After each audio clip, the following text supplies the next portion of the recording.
আবৃত্তির নাম ধর্ষণ। মেয়েরা কেন রাস্তায় উত্তেজক পোশাক পরে বেরোয়? আর পারলেন না মৈত্রী চট্টোপাধ্যায়, সপাটে জবাব দিলেন, তাহলে তো যারা বিকিনি পরে তাদেরই সবচেয়ে বেশি ধর্ষিত হবার কথা। 7 বছরের বালিকাকে নদীর দিকে নিয়ে চলেছ, তোমরা কারা? অন্ধ নারীর হাতে মোমবাতি, সে তোমাদের আলো দিতে এসেছিল।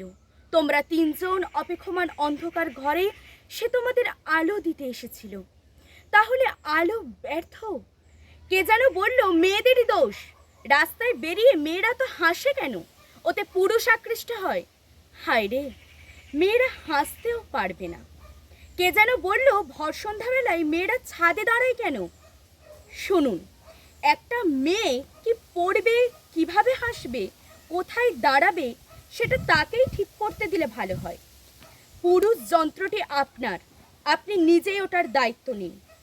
কোনো মেয়ের যদি সুন্দর দুটি পা থাকে, সে 100 বার পা খোলা পোশাক পরে রাস্তায় নামবে।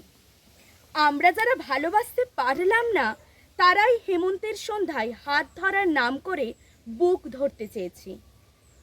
শিউলিতলায় দাঁড়িয়ে থাকতে থাকতে শরীর হিম হয়ে আসে। কারা যেন একদিন আমার ছোট বোনকে তুলে নিয়ে গিয়েছিল, আবার রেখেও গিয়েছিল।